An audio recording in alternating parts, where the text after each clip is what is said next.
রহমান উনি কিছু অভিনব ঘোষণা দিয়েছিলেন দুদিন আগে। তার মধ্যে একটা ছিল উনি কোনো সরকারি গাড়ি ব্যবহার করবেন না।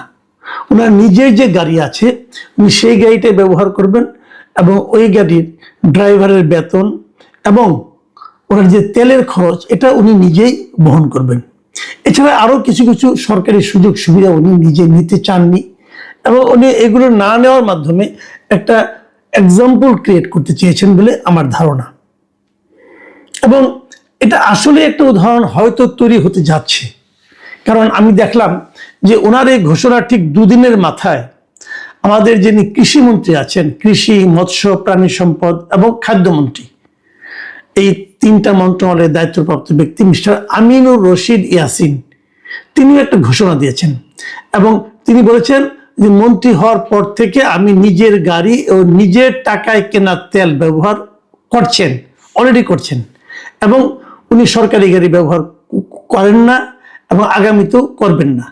এবং আরো কথা বলছেন উনি যতদিন মন্ত্রী থাকবেন ততদিন উনি সরকারি গাড়ি ব্যবহার করবেন না। এবং সেই সঙ্গে উনি একটা অ্যাড করেছেন, সেই অ্যাডটা হলো তাছাড়া তিনি সরকারি বেতন ভাতাও নেবেন না। এখন এই যে ঘোষণাটা মিস্টার আমিনুর রশিদ ইয়াসিনের, এটা কেন? এটা যদি আমি বুঝি সেটা হলো যে প্রধানমন্ত্রী যেহেতু ঘোষণা একটা দিয়েছেন এবং যেহেতু ওনার নিজের সামর্থ্য আছে, এগুলো না নিলেও যেহেতু ওনার চলবে, অতএব উনি ওইটা না নেওয়ার ঘোষণাটা দিয়েছেন। হয়তো প্রধানমন্ত্রীর পদাঙ্ক অনুসরণ করে অথবা প্রধানমন্ত্রী সামর্থ্যবান অন্য অন্য মন্ত্রীদেরকে যে কথাটা বলতে চেয়েছেন যে আপনারা যদি এগুলো না নেন তাহলে রাষ্ট্রের ব্যয় কিছুটা হলেও কমবে। এই যে মানসিকতাটা যে রাষ্ট্রের ব্যয় কমানো, এই যে মানসিকতাটা যে রাষ্ট্রের কাছ থেকে বাড়তি কিছু না নেওয়া, এটাকে হয়তো মিস্টার আমিনুর রশিদ অনুসরণ করতে চেয়েছেন। এবং ওনার এই মানসিকতা, এই যে ঘোষণা, এটাকে আমার মনে হয় আমার মতো আরো অনেকেই প্রশংসা করবেন। এখন প্রশ্ন হচ্ছে অন্যান্য মন্ত্রীরাও কি এই পদাঙ্ক অনুসরণ করবেন? করতে পারা উচিত আমি মনে করি। দেখুন, আমাদের এবারে যে ইলেকশনটা হয়েছে এবং সেখানে বিএনপির যারা আছেন তাদের মধ্যে একটা জিনিস হিসেব করে দেখা গেছে যে প্রায় 80% হলো কোটিপতি। যারা নির্বাচিত হয়েছেন বিএনপি এবং অন্যান্য দলের মধ্যে, তার মধ্যে 80%ই কোটিপতি, এমপি।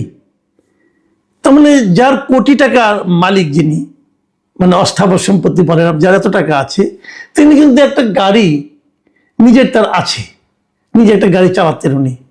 এবং উনি যখন ব্যবসা করতেন অথবা চাকরি করতেন অথবা অন্য যা কিছুই করতেন, উনি তো নিজের গাড়ি দিয়েই চলতেন। তো মন্ত্রী হওয়ার পর তার একটা দামি গাড়ি দরকার হবে কেন?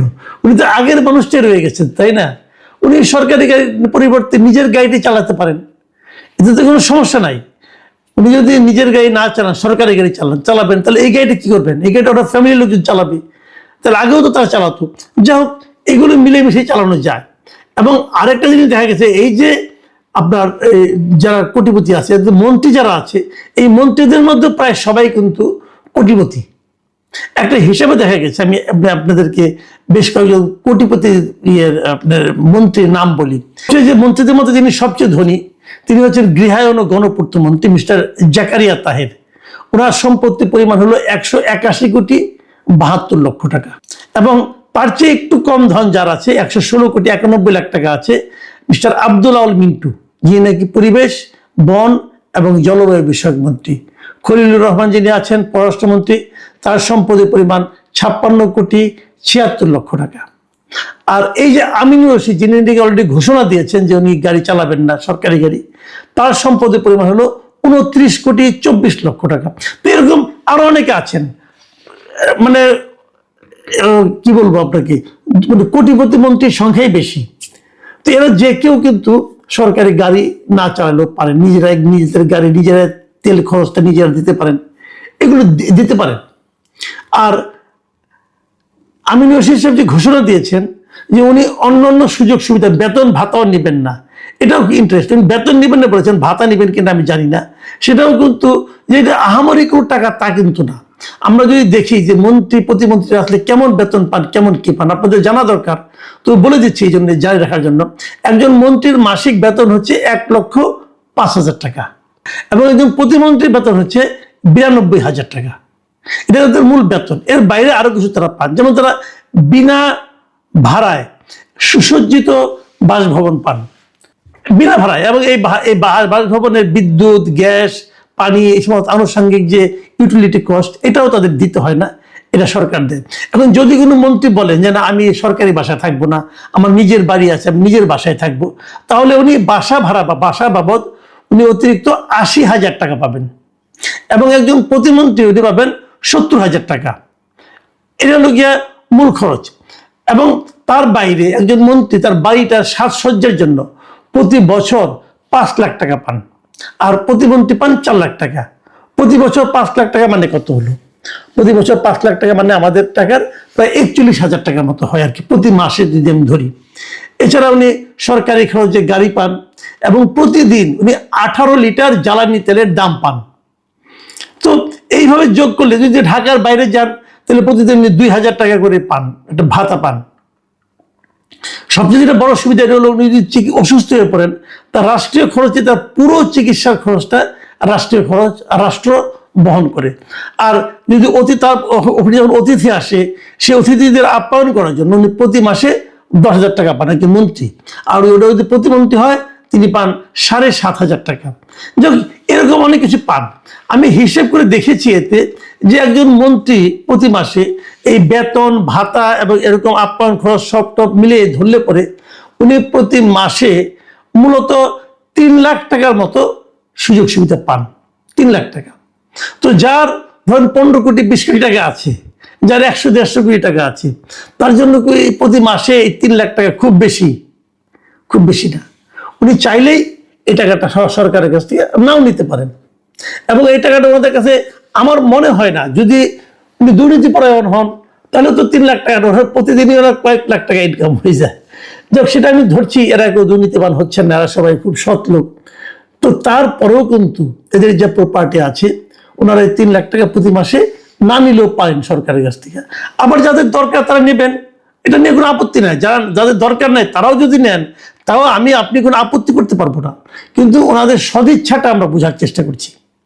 যদি প্রধানমন্ত্রী তারেক রহমান উনি যে সরকারি গাড়ি চলাচল করতেন, উনি যে সরকারি তেল নিতেন, উনি যদি সরকারের কাছ থেকে তেল নিতেই পারতেন, আমরা তো না করতাম না। কারণ আগের কোনো প্রধানমন্ত্রী তো এই ধরনের উদাহরণ তৈরি করে নাই। আগে যত প্রধানমন্ত্রী ছিল সবাই যে সরকারের টাকাই চলতো। এখন এই প্রধানমন্ত্রী বলছে আমি নেব না। উনি যখন একটা উদাহরণ তৈরি করেছেন, তখন ওনার ক্যাবিনেটের কাছ থেকে আমি এই ধরনের একটা উদাহরণ পেলে আমার কাছে মনে হতো না, তাহলে ওনার ক্যাবিনেট ওনার মতো করেই চলছে, ওনাকে ফলো করার চেষ্টা করছে। সবাই হয়তো পারবেন না, কিন্তু যারা পারবেন তারা কিন্তু ইচ্ছা করলে এই কাজটা শুরু করে দিতে পারেন। এই মন্ত্রিসভা গঠন হওয়ার আগেই যখন নাকি ওনারা শপথ নিলেন প্রথম দিন এমপি হিসাবে, সেই দিনে কিন্তু ওনাদের এমপিরা বসে একটা সিদ্ধান্ত নিয়েছিলেন যে ওনারা কেউ শুল্কমুক্ত গাড়িও নেবেন না, কোনো প্লটও নেবেন না। এবং এইটাও আমার কাছে খুব ভালো একটা ডিসিশন মনে হয়েছে। এই ডিসিশনটা অবশ্য জামাতে ইসলাম আরো আগে দিয়েছিল যে তারা যদি নির্বাচিত হন, তাহলে তারা কোনো শুল্কমুক্ত গাড়ি অথবা প্লট নেবেন না। এবং এটা খুবই একটা ভালো আমি মনে করি সিদ্ধান্ত। এখন আমার এখানে একটা কথা আছে। আমার কথাটা হলো, এই যে শুল্কমুক্ত গাড়ি অথবা প্লট পাওয়ার যেটা, এটা কিন্তু একটা নিয়ম আছে, একটা প্রথা আছে, আইনও সংসদে পাশ করে নিয়েছে তারা, যে জাতীয় সংসদে যারা সদস্য হবেন তাদের গাড়ির জন্য কোনো রকম শুল্ক দিতে হবে না। মানে যেগুলো জিপ গাড়ি আমাদের এখানে যেটা আছে এখন, যদি একটা জিপ গাড়ির দাম 40 লাখ টাকা হয়, সেটা যখন আপনি যদি কিনতে যান তাহলে দাম পড়বে তার 1,60,00,000 টাকা। মানে এরকম প্রায় 3 গুণ 4 গুণ বেড়ে যায়। তো যদি আপনি এমপি হন, তাহলে আপনি 40 লাখ টাকা দিয়ে কিনতে পারবেন। এই যে সুবিধাটা, মানে শুল্ক যদি তারা না দেয়, তাহলে ক্ষতি হয় কার? দেশের ক্ষতি হয়। তো এই জায়গাটা কিন্তু তারা আইন করে নিয়েছিলেন, তারা এটা নিবেন। এখন ইনারা সিদ্ধান্ত নিয়েছেন এরা নিবেন না। এখন কেউ যখন নেবেন না, জনগণকে এতটুকু দয়া দেখানো দরকারটা কি? আমি আশা করব ওনারা সংসদে যাওয়ার পর প্রথমেই এই আইনটা বাতিল করে দিবেন। যে আইনটা আগে ছিল, যে শুল্কমুক্ত গাড়ি এবং প্লট পাওয়ার সুবিধা, এই সুবিধাগুলো যদি ওরা বাতিল করে দেন, তাহলে কিন্তু নতুন করে কিছু বলার দরকার পড়ে না। তো এগুলো করলে যে দেশের অর্থনীতিতে আমূল পরিবর্তন হয়ে যাবে তা কিন্তু না। কিন্তু যে জিনিসটা হবে সেটা হলো, এই মন্ত্রী এমপিদের যে সুবিধা নেওয়ার যে একটা মানসিকতা, এটা দূর হবে। অথবা এটা বাতিল হবে, এবং তারা প্রমাণ করতে পারবেন আমরা সুযোগ পেলেই সুবিধা নিচ্ছি না, সুযোগ পাওয়া সত্ত্বেও সুবিধা নিচ্ছি না। কারণ আমরা এখানে দায়িত্বটা এসেছি, আমাদের মন্ত্রী হয়েছি, এমপি হয়েছি, এটা জনগণের সেবার জন্য হয়েছি। জনগণের অর্থকে নিজেদের ভোগ বিলাসে ব্যবহার করার জন্য হয়নি। আগেও কিন্তু অনেক এরকম ছিলেন, আগেও কিন্তু অনেক কোটিপতি, হাজার কোটিপতি মন্ত্রী এমপি ছিলেন, তারা সব টাকা দেখাতেন না। এখানেও যে হিসাবটা আমরা পাচ্ছি এটাই যে অ্যাকুরেট হিসাব তা আমি মনে করি না, বাট ওনারা হলফনামায় এবং সরকারি হিসাবে ওনারা এরকম একটা ফিগার দেখিয়েছেন। আগেও কিন্তু এরকম ছিল, কিন্তু আগে হাজার হাজার কোটি টাকা মালিক যারা ছিল তারাও কিন্তু একটা প্লট পাওয়ার জন্য এবং একটা গাড়ির তেল, এই 18 লিটার তেল ব্যবহার করার জন্য, তেল মানে ব্যবহার না হলেও ব্যবহার দেখানোর জন্য তাদের মধ্যে কিন্তু একটা ব্যতিব্যস্ত ছিল। মানে তারা আসলে ধনী হলেও মনোজগতে তারা সব দরিদ্র ছিলেন, এবং ওই 1 লিটার তেলের দামও তাদের নেওয়ার জন্য মন আকুপাকু করত। আমি জানি না এবার কি হবে, তারপরে আমি মনে করবো যে এখন পর্যন্ত কিন্তু আমরা কিছু ভালো নমুনাই দেখতে পাচ্ছি। এই নমুনাগুলো অব্যাহত থাকুক নানা ক্ষেত্রে, তাহলে আমি মনে করি এই মন্ত্রী, এই এমপিদের প্রতি সাধারণ মানুষের ভালোবাসাটা একটু হলো বাড়বে। অন্য সময় তো আগে তো আমরা ঘৃণা দেখেছি। জনপ্রতিনিধি আপনি কেন ঘৃণা গ্রহণ করবেন? আপনি যদি ভালোবাসা পান তাহলে এই একটু সামান্য অর্থ বিনিময়, সামান্য একটু বিসর্জন করার কারণে তাহলে কেন গ্রহণ করবেন না? প্রিয় দর্শক, আমরা চাইব যে নতুন কিছু হোক, এই ক্যাবিনেট, এই সংসদ আমাদের নতুন কিছু দৃশ্য, নতুন কিছু মন মানসিকতার